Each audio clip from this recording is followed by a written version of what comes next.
What's up guys? Magandang umaga po sa inyong lahat at nandito naman po tayo sa ating YouTube channel, Kiax Farming. Bali, ito guys, itong ating topic ngayon ay update ko ng superworm natin na marami ko kasi nagtatanong sa akin na tungkol sa paano pagulangin yung superworm para gawing beetle breeder. Kasi itong aking method, simple lang to, simple method. Kasi itong aking experience sa mga superworm, na ano ko din yung kanilang behavior. Ibig sabihin yung kung ano yung tama na pwedeng gawin sa kanila na mas matagal silang mamatay. Tapos matitibay sila kahit sobrang init ng panahon, lalo na dito kulog itong aking kwarto nito. Yan, may ilaw pa kasi medyo makulimlim ngayon ng panahon. Yan, medyo pinapawisan na din ako kaya mainit talaga dito. Pero itong aking mga superworm na nandito, hindi ako nangangamba na sila ay mamamatay sa sobrang init, matutuyot. Yun kasi yung mga cause ng sobrang init na ng inyong substrate. Yan, ibig sabihin yung mga beddings, isa kasing dahilan yung sobrang dami din ng superworm. Pag madami yung superworm ninyo sa loob ng inyong mga lagayan, may tendency na iinit po yung sila, magkakaroon ng mga moist, namamawis. Kasi kung mapapansin niyo ang superworm, pag hinawakan niyo, nabuga sila ng laway nila, which is acid po yun. Kaya pag sobrang dami nila, halos siksikan na, mamamawis po yun, iinit po yung kanilang lugar. Yun yung papatay sa kanila. Kasi na-experience ko na rin po yun nung bago pa lang ako mag-alaga ng superworm.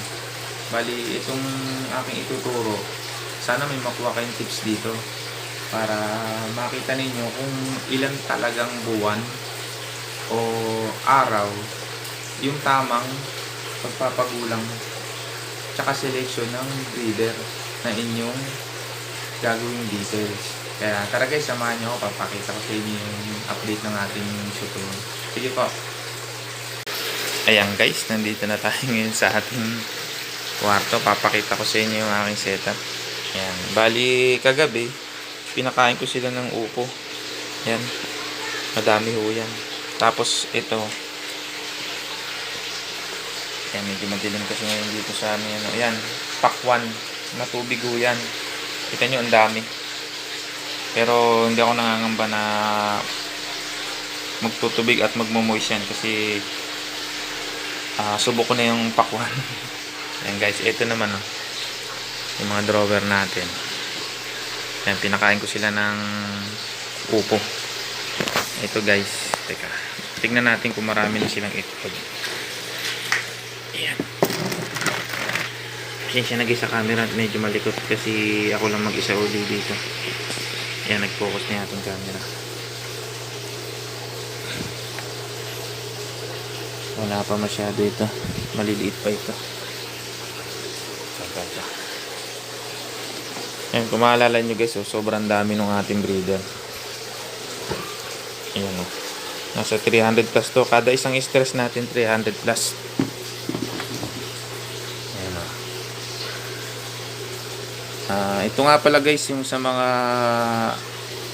nagtatanong sa akin bakit lagi raw ako meron tray ng itlog. Ito guys, hindi ko naman ito inaano din na gayahin or anuman. Kasi ito, para sa akin kasi, ito isa din protection ito para sa mga butiki na makakapagtago sila sa loob, sa ilalim. Tsaka sa sobrang init din, pwede nilang gawing protection. Tsaka dito rin kasi sila umiitlog, hindi lang ho sa gilid na yan sila iitlog. Kaya pagka minsan nagtataka kayo, meron akong tray ng itlog sa aking mga superworm na kaya nito, ito. Ano, may mga tray ako ng itlog niya na sira-sira na. Pero ito naman hindi ko naman ho binibili. Binibigay lang ho sa akin ng mga pababait na kapitbahay. Ayan marami tayong tray guys. Kaya hindi ako nangangamba na hindi ko sila Kaya ito guys, tignan nyo. Mas marami na tong anak ngayon. Ayun. Ito. Isang dakot ko pa lang. Sobrang dami nilang anak dyan guys. Ayan. Ito. Dadakotin ko. Mamaya ililipat ko ito. Ayun. Kita nyo? Mamaya magsasalin ako. Ganito guys yung aking simple method. Kung naalala nyo yung mga lagayan ko ng Yakult. Pag nag-i-stress ako ng aking superworm. Ang ginagawa ko dun guys, lahat ng mai-stress ko dun, mga 300 plus. Isang ganito lang yun. Sama-sama lang sila sa ganitong lagayan. Hindi ako nagsasali na, example, nag-stress ulit ako ng 300 plus. Hindi ko sila isasama dito. Panibagong tray lang sila na sila lang din. Para hindi ako malito na yun yung ano, maging beetle uli na inbreed. Para mas maganda. Dito lang sila, hayaan ko lang silang umitlog na umitlog, palit, itlog, ganun lang sila guys. Yan, kagaya nito. Marami na akong anak yun. Ito. Tignan nyo, wala akong mortality. Kahit tignan natin yan sa ano. Yan, isa-isa. Sobrang init ng panahon na natin ngayon. Ayan. Tataka yung mga tropa ko na napunta dito. Wala raw akong mortality. Tapos yung aking beetle. Ayan guys, so laki oh. Malalaki na, masisigla pa. Matataba. Ayan oh. Oh, almost 1/8 siya mahigit. Ayan. Tignan nyo. Kung ano-ano nga lang guys pinapakain ko din eh. Basta sila ay walang masya. Ayan, tignan nyo. Para malaman nyo. Wala talaga akong mortality. Meron man, 2, 4. Yun. Hanggang doon lang yung pinakamarami. Tignan nyo guys. Oh. Ayan, makakala nyo. Ayan. Ayan. Ayan, walang mortality. Pero marami na rin itong anak eh. So guys. Yun, mayroon pang BSF. May naitog talaga na BSF. Yun, may mga anak na. Yung BSF guys, pinapakain ko sa tilapia ko doon sa trapan. Kasi pwede rin silang ipakain. Pero inihiwalay ko na lang. Ayun, may madakot na.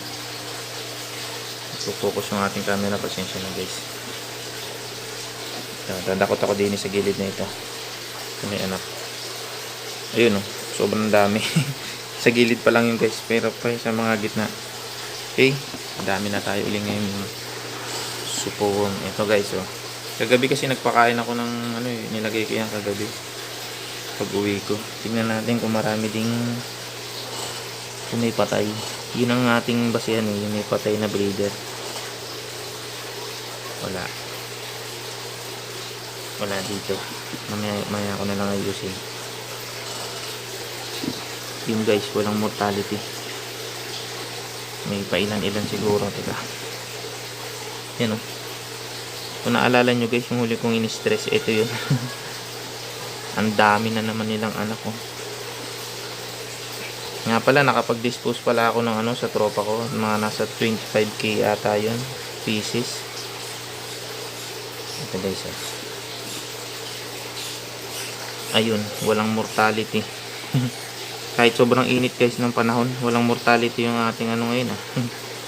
Dati meron na mamamatay pa isa-isa. Ngayon parang wala. So guys, ang dami ng anak pala din ito. So, yun. Yan oh. Kita niyo, gumagalaw sa kamay ko. Sa gilid pa lang yun. Pero mamaya ko yun aalisin. Ito. Guys, itong method ko na to. Yan, pagka ganyan pa lang sila kalalaki, paabutin nyo sila ng 2.5 months or 3 months. Yan. Simula sa ganyang kalaki. Yan. Paabutin nyo sila ng 2.5 or 3 months. Remind ko lang uli. Para siguradong sila ay magiging beetle na matitibay. Ito guys, medyo mataas na. Ibang baba ko lang uli. Tingnan natin kung may mortality dito. Medyo sensya na guys ha. Nagpo-focus yung ating camera. Medyo malabo. Ayun, meron tayong patay. Ito, isa. Ito pa yung mga nauna guys. Oh, sa katandaan na namatay. Hindi sa stress. O sa sobrang init. Meron tayong isa. Teka. Isa. Tignan natin kung meron pang nadagdag. Kasi talaga sa pag-aalaga guys, hindi naman totally lahat mabubuhay yung pag-i-stress natin. Pero depende pa rin yun. Kasi sa akin halos may mamatay, isa lang, mga ganun. Hindi na dami. Hanggang ganun lang. Matatagal na to guys. Oh. Ito, tignan natin kung may anak din. Ayan. May mortality tayo dito pero iisa lang. Ayan. Oh, dalawa pala. Yun, dalawa. Dalawa ito. Ayan, dalawa guys. Dalawa na yung ating mortality dito. Kasi ito yung mga unang-una pa. Ayan, yung lalaki nila. Oh. Itim na itim sila guys. Tsaka yung balat nila matigas. Ayan. Yun, dalawa lang. Okay. Tingnan natin guys kung meron na silang mga anak. Dadakot ako dito sa gitna.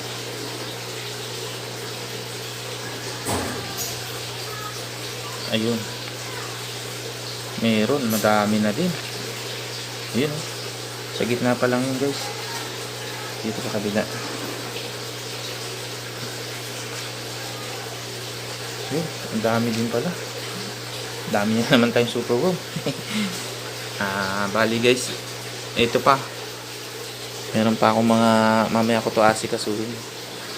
Ito pa, hindi ko alam kung meron na rin ito eh. Teka lang. Kaya pala guys, ito pala ang aking tips sa inyo na pag magpakain kayo ng pakwan, maganda rin ito. Kasi kita nyo, maliit lang yung aking lagayan. Pero hindi ako nangangamba na mag-moist ito. Kasi talagang kailangan nila ito, lalo sa sobrang init ng panahon. Yan o, kita nyo, tignan natin kung may mortality ito. Ito naman yung second na, ayun, meron isa. Pangalawang ano to, nung ito yung unang-una, pangalawa ito. Yan, meron tayong isa. Isa sa kabila. Tingnan natin.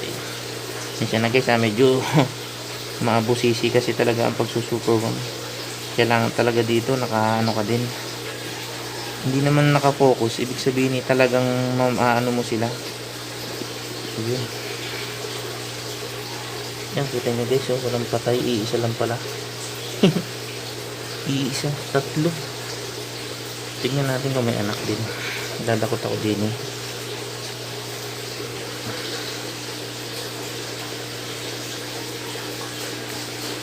Parang konti pa ito. Konti pa.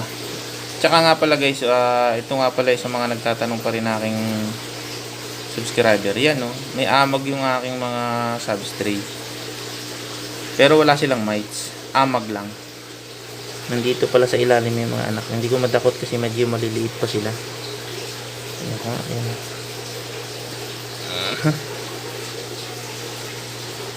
Yun, may anak na rin.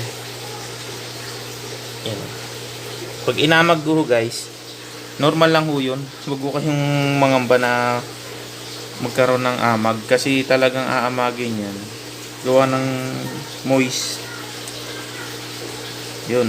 Kaya normal lang yun. Huwag lang mites kasi kakainin talaga nila yung mga itlog ng inyong super worm. Marami, malalaki na palang anak nito.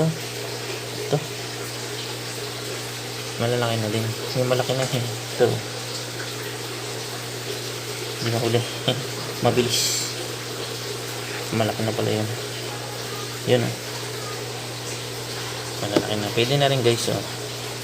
Papalit na rin tayo mamaya. Marami na rin palit ng anak kahit pa konti-konti. Yan. Tignan nyo ha. Yung mortality. Okay. Medyo konti ang mortality natin. Tatlo. Ito naman guys oh. Ito wala pa ito. Wala pa itong medyo focus yung ating camera. Pasensya na kayo guys ha. Tingnan natin kung may mortality dito. Wala pa itong itlog eh. Yun, mayroong isa. Yun. Tsaka tandaan na. Ito naman yung pangatlo guys. Pangatlong pagbibreed ko. Na 3300. Pangatlo ito. Yan. Isa. Ayan. Tingnan natin. Kaso wala pa tong itlog guys. Kasi kalilipat ko lang nito nung isang araw. Mayroon na ring itlog. Anak pala. Pero sobrang liliit pa. Yung guys. Meron tayong naging mortality. Kahit pa isa-isang peraso. Yun, meron pang nalaglag. Teka. Yun, buhay pala. Akala ko patay na rin. Okay. Yan guys. Nating mortality. Apat ang ating mortality guys sa ating setup na ito. Ayan. Dito muna sila. Ito guys kasi ito hindi ko na rin ma-maintain itong aking gamit dito. Sobrang dami ko rin kasing ginagawa. Kung napapansin nyo sa video ko. Trabaho ko. Kasi talagang mahirap. Ito guys oh. Napakita ko na pala to. Ito. Napakita ko na rin. May anak. Yan. Wala halos mortality. Kita nyo yung breeders ko. Bali 1, 2, 3, 4, 5, 6, 7. 7 guys yung aking mga breeder. Nasa 3K plus ito eh. Yan. Sobrang dami. Kaya sobrang dami rin umitlog. Ngayon ito. Ito naman yung mga huling anak ko. Kita nyo. Ayan oh. Ang lalaki na oh. Large to jumbo na. So hindi ko pa ito nabibilang kasi ayan oh. Napakaganda yung pakain sa tilapia guys. Ito pa lang yung mga anak nila. Oh, yan. Ang dami nito. Isang planggana. Okay. Isang planggana pa lang yan guys. Ito naman. Yung isa nating. Meron pa pala akong breeder guys. Ito. Sorry ah. Ito bago lang. Ayan. Wala pa itong itlog. Kasi bago. Breeder pa pala ito. Hindi ko na napansin. Ayan ah. Hindi natin kung may patay. Yun. Diyan. Whoop. Wala. Walang patay. Leader pa pala to. Hindi ko na napansin. Sa sobrang kalituhan na. Ang dami. Wala guys patay dito. Tignan nyo. Ano yun? Mukha ko na isang guys. Ayan o. Yan yung breeder natin na malalaki sila. Ayan. Tsaka itim na itim. Breeder pa pala ito. Lipat natin dito. Ayan na natin. Ito guys yung mga anak nila. Super warm pa din ulit. Yun. Jumbo na lang. Ito. Large to jumbo na ito. Ayan. Sobrang dami na naman oh. Ang liliksi nila oh. Tingnan nyo guys, kahit sobrang dami ng kanilang dami nila dito sa maliit na lagayan na ito. Iniiwasan kong mag-moist. Yan oh. Mag-moist itong kanilang ilalim na lagayan. Kahit sobrang dami nila. Basta makita nyo hindi mainit tong ilalim. Ayan oh. Kaya nito oh. Pagka hinawakan nyo kasi yan at namuo ng mga tubig-tubig na mainit. Yun yung magiging cause ng pagkapatay nila. Pagkamatay ng mga superworm. Matutuyot sila kasi sa sobrang init. Lalo na sa panahon. Ayan oh. Ang dami rin ito guys. Ayan. Okay. Tanggalin muna natin ito. Ayan. Ito.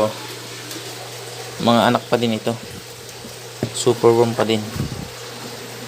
Ayan. Yun oh. Ito, mga ilang araw lang, mga 3 araw, aalisin ko na to dito. Yun o. Nga pala guys, puri na yung aking ginagamit. Puri na yung patokan ng manok. Yan, sobrang dami na natin pinapalaki ngayon. Yun. Okay. Ito naman guys, yung isang pauli, isang planggana. Ito, tignan natin ito, kung gaano rin karami ito. Ayun, sobrang dami din. Ayan oh. Sandakot. Hindi ko alam kung may 100 ito. Yan. Yan guys, napakabilis talaga nila umitlog. Nakita nyo yung nando sa may ano ko. Nung linggo lang pala, hindi pala isang linggo. Nung linggo lang nakabenta tayo ng 25k pieces sa tropa natin. Bago ngayon, ang dami na naman kasunod oh. Yan. Madami ito. Ayan. Yan, kaya hindi na tayo problema magpakain ng pigs. Ito pa guys, meron pa dito. Malaki ito guys oh. Marami itong aking lagayin. Yun, may mga jumbo na. Dami ito dun sa ilalim. Papunta dun sa dulo. Ayan. Kita nyo gaano karami super worm dito. Ayan oh. Unlimited. Ayan. Importante guys, kahit na sabihin natin mayroong tray or ano man yan, ang importante guys na tips ko sa inyo, ayan, mag-focus ka. Huwag mag-init ang inyong lagayan. Okay? Huwag mag-init. Yung ilalim kasi, pag uminit yon, tapos ramdam ng mga super, hawakan nyo guys. Ang tips ko sa inyo, hawakan ninyo yung ilalim. Kung mainit na yon, dapat yun, mapalitan nyo na yon. Para hindi mamatay ang inyong super worm. Ito nga pala guys, yung ating pinaka main event, yung main event talaga yun yung topic ko na pagugulangin kung paano talaga gawing beetle bago i-stress ang inyong super worm. Ganito talaga yon, yung pinaka napakainam, maganda, malaki, mataba. Ito guys, nasa 3,000 plus to. Yan o, 3,000 plus ito. Ito talaga yung matataba na. Bukod sa jumbo, parang semi jumbo na ito. Yan, kita yung haba o. Yung daliri ko guys, sa personal mataba. Ito ang king worm. Joke. Yan, matataba yung daliri ko. Kita nyo, dilaw na dilaw sila. Hindi ako nagre-relay sa nangingitim. Ito guys, kung maalala nyo to, ito ay 2 months old pa lang. So hindi ko pa sila ini-stress. Kasi paabutin ko pa sila ng 2.5 months or mas maganda 3 months. Ang pinaka maximum na dapat mo silang bago i-stress ay 3.5 months. Dapat maging pupae na sila. Kasi doon na sila mag-i-evolve talaga. Kaya hindi kasi yung ganong stage na nila na 3 months and a half na, hindi na sila masyadong nagkakakain. Yun yung napansin ko sa aking experience na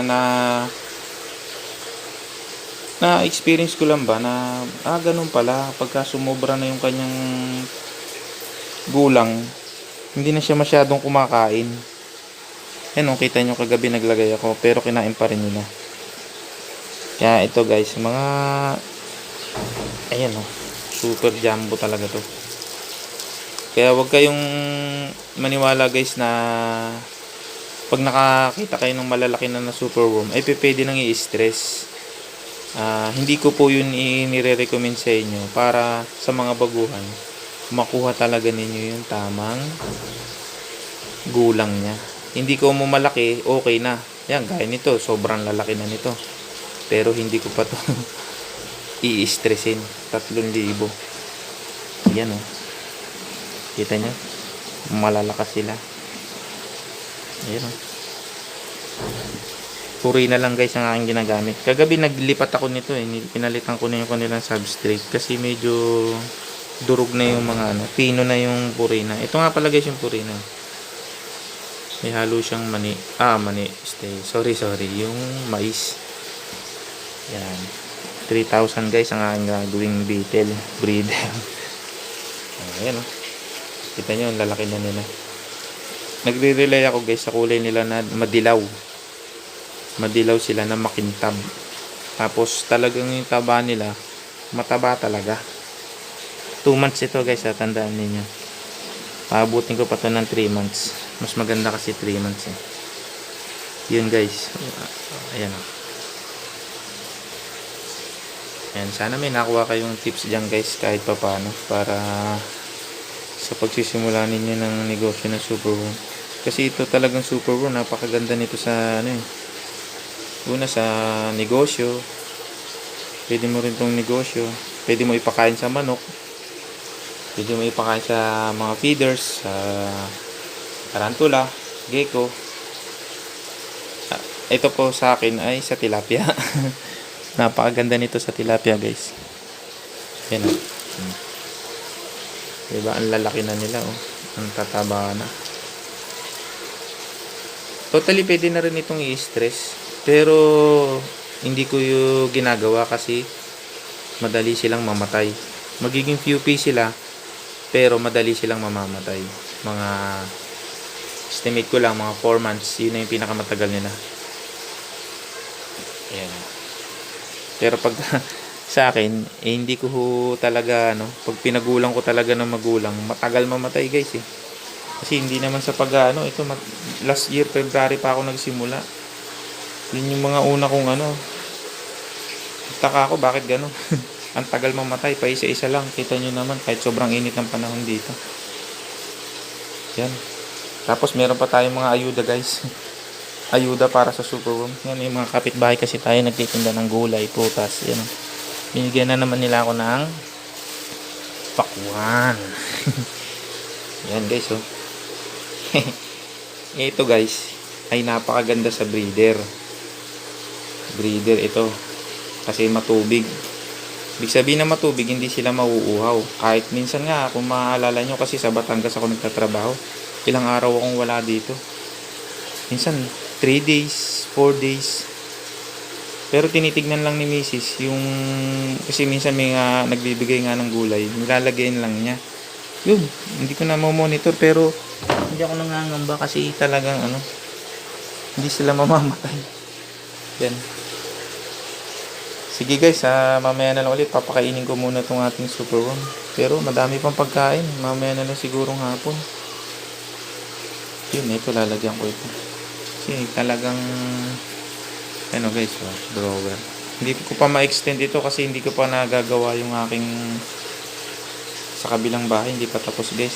Kita nyo, sobrang dami ko kasi iniintindi. Sige po guys, mamaya na lang ulit papakainin ko muna to. Yan guys, natapos na tayo sa ating papakain natin superworm. Nakita nyo yung update ng aking superworm na kung paano talaga yung aking ginagawa kapag ako'y wala dito. Ayun, sobrang init ko dito ngayon. Medyo pawisan ako. Pero itong place na to, hindi ako nangangamba na sila yung mamamatay. Basta napansin ko na medyo mainit na yung kanilang substrate, papalitan ko na yun. Napakaganda para sa akin yung purina tsaka yung tray ng itlog. Method ko lang yun. Ngayon kung nasa sa inyo naman kung ano yung mas better, mas feel ninyo ilagay, yun yung maganda sa inyo para wala ko tayong dito. Ito ay simple method ko lang din para sa mga baguhan kasi ito yung experience kasi yung ko dito, yung naaral ko sa kanina na ganun pala, dapat pala ganun ang ipapakain. Kasi itong superworm guys, hindi naman tumasela sa pagkain. Kung ano-ano nga lang pinapakain ko dito. Ipapakain pa nga rin ako ng mangga. Yan guys, mangga. Scrap na mangga ba? Kasi yung mangga sa akin. Minsan naman mais. Yung malalambot lang ng mais guys. Yung reject na hindi siya pipwedeng makain. Yung sobrang bubot pa. Parang ganun. Sige guys, maraming salamat sa inyo. Sana mayroon kayong nakuha uling tips dito sa pag-aalaga ng superworm. Kasi yung unang-unang dapat niyo malaman ang kanilang behavior din. Meron din silang behavior kasi may buhay din po sila. Kaya nakuha ko yun sa experience ko sa kanila. Kasi unang-una, in safety ko, kinain sila ng daga. Kasi lagi nga akong wala dito sa bahay. Madilim pa, walang ilaw. Pinapatay ko po kasi ilaw dito. Kinain sila ng daga. Ang paborito ko ng daga, yung bago palang ka-hatch, ng 15 to 16 days. Yung beetle na mapula, yun ang gusto ng mga daga. Kaya iingatan nyo rin yung inyong mga alaga guys. Sana mag-like and subscribe po kayo kay Axe Farming. Sa mga baguhan na gusto pong matuto, ay ito po yung simple method para po sa inyo. Maraming pong salamat guys. Thank you po and God bless.